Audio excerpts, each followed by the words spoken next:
Hi, Aquarius. Welcome to Pandora Astrology's monthly horoscope for July of 2021. We are the astrologers of Pandora Astrology. I'm Jamie Kale Miller. I'm in Berkeley, California. And I'm Julia Mijas in San Francisco.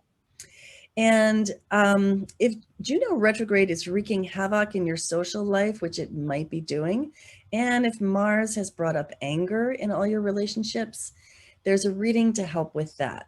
And that would be the lifelong love reading. You can find a link for that in the YouTube description below. There are a lot of reasons to relax and enjoy this July. First of all, Mercury retrograde is over, which is great. Secondly, both of this month's moons are harmonious with very little stress. And thirdly, Juno is still retrograde, so we're still coping with the relationship retrospection period, but it's not involved with either moon in a harsh way. And so there isn't the same emotionality that you might have experienced about this last month. So Juno retrograde is hanging out in your 11th house, which is the house of friends, community, groups, tribe. And so if you have been having some kerfuffles with besties or in the social groups that you're a part of, maybe struggles for leadership of those groups, this is really an important time to clean up your relationships, possibly do a little purging even. But most particularly with a view to expansion, to placing yourself in the social environments where you have room to grow and to be your finest self. You can find out more about Juno retrograde in the video we made about it in our June 2021 news playlist. Well, Julia, I think you've got some stuff to say about Mercury, Venus, and Mars. I do, Jamie. Well, hi, Aquarius. I'll begin with Mercury, which maybe you're aware just finished up a whole retrograde cycle last month. Well, it's moving direct now. It's not really fast, so we're still kind of in a little bit of the shadow period of the retrograde, but it's getting easier and easier each day. And it starts the month in your 5th house. This is the house of children. It's the house of games. And wherever we have Mercury is where we strategize, where we really have increased communication in our life. So this is a lovely time if you have children to have more open communication with them. And Mercury is a bit of a trickster planet, and the 5th house is very, very fun. So I look at this transit and I think that this could have you in a kind of a prankish sort of mood, maybe liking to play sort of tricks and pranks on other people, having a little bit of fun with that. Also a great time for any creative writing you might want to do. Then by July 11th, Mercury moves into your 6th house. This is a work house. It's also a health house. So then this will be this can be a very productive transit at work, especially if you do Mercury related things. If you do anything involving teaching, buying, selling, a lot of talking, or things of those nature. Writing would be another big one too. And you might notice that there's an increased communication with other people at your workplace as well. And since this is also a health house, you might be spending a lot of time sort of putting your mind and strategizing about your routines, maybe thinking about some of your health goals too during this time. Then Venus, the planet of art, beauty, and relationships, begins the month in your 7th house, where she absolutely loves to be. She's going to be here for about 3 weeks of the month. So this is a wonderful time to really enjoy your relationship very, very much, because Venus brings pleasure and harmony wherever she goes. And if you're single, then it's a great time to get out there and meet someone new. Then by July 21st, Venus moves into your 8th house of other people's money. This is a very psychological, a very intimate house. So this transit can have a way of really deepening your partnership. So if you have a romantic relationship, you might merge more with them, either on a sexual level, a psychological level, and especially financial too. Now, another thing to mention about the 7th house is that Mars is going to also be here pretty much all month. It's the last couple of days, it's going to move on to the 8th, but for the bulk of the month, Mars is going to be in your 7th house as well. Mars tends to bring energy wherever it goes, as well as sometimes a little bit of conflict too. So one thing to keep in mind with your partner is that even even though Venus is here most of the time, bringing that harmony, you might want to engage in a lot of shared sort of activities with your partner to get that Mars energy out. Like this would be a great month for getting through some projects with your partner, maybe like redoing a part of the house or, you know, gardening together. Because if you don't channel that Mars energy well, it can turn into conflicts too. But again, Venus is buffering it somewhat, which is really nice. The seventh house also can represent consultants in our lives. So if you do hire a consultant during this time, you might find that you want a second opinion later.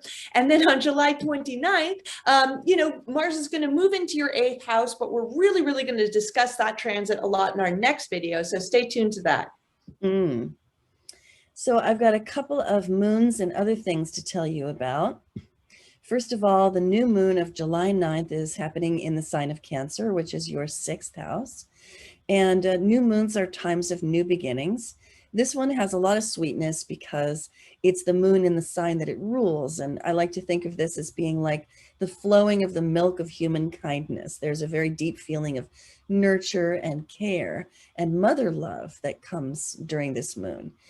This one, though, we have a name for it, which is random kindness. And that does have something to do with the other planets that it's connected to and all of the harmony that's involved in this moon. And so we're recommending that you actually do acts of random kindness under this moon, most particularly for you at work, in the workplace. This would be a great time to plant seeds that are kind, that are warm, that promote people getting along better, people appreciating each other and appreciating life more. And you can be the one to plant those seeds. It would be a wonderful idea. You can find out more about this moon and the other moon this month in our July 2021 news playlist, which gives a lot more details. So I want to tell you also about the fact that Chiron is turning retrograde. Here's Chiron, the wounded healer. It's been traveling along through your third house for some years now. And the third house is a house of intellect. It's a house of learning and curiosity. It's a house of the mind. It's also a house of your immediate environment and the people who you hang out with there, such as, you know, the siblings that are around you when you're a child, or the housemates that are around you, or the people in your neighborhood, like your neighbors. So Chiron has been traveling through this house and bringing up experiences that probably feel wounding at times, but which are actually opportunities for healing. We've made a video about Chiron transits, how they feel and how to handle them. You'll find that in the July 2021 news playlist on our YouTube channel, Pandora Astrology. And that would tell you a lot more about how to handle this. But needless to say, it is going to have you facing ways that you have not asserted yourself very much with those people right around you, or and correcting that probably, or it may have you on a journey to discover your voice, and that could be pretty nifty. So the next thing I want to talk about is that the seasonal shift is coming. The sun is moving into Leo. Here it is, traveling along through Cancer. It's going to pop up there into Leo, which is your seventh house. The sun brings the spotlight of attention wherever it goes. The seventh house is the domain of relationships, where you, as Aquarius, like your relationships to be leonine in nature. In other words, you like a partner who's big-hearted and generous, a kind of a charismatic golden person who wants to show you off. And you may get into some, you know, kerfuffles with your partners about PDAs, public displays of affection, where maybe you don't want them to grab onto you the way that they do. But needless to say, now that we're in Leo season, the spotlight is going to be on those kinds of relationships. Then the last thing I want to tell you about is the full moon in Aquarius, which is happening actually on the 23rd, although our best view of it is shown on the 24th. Here's the moon falling in the first house, which is, of course, your house, Aquarius. And when the moon falls in your sign, it can bring a lot of emotion up in you. It can intensify how you feel. And this particular one is very relationship oriented because it has the sun and the moon in an opposition. It's a full moon, not a new moon. And And so you may find yourself involved in those, relationship kerfuffles where you're sort of pulling for more freedom and your partner wants to, claim you, maybe scent mark you like cats do, when they're crossing across your shins, they're just scent marking you and saying, hey, this one's mine. And so, there might be some conflicts like that, but I want to say that this moon is mostly harmonious. So I think that things are likely to get smoothed over with actually a great deal of ease.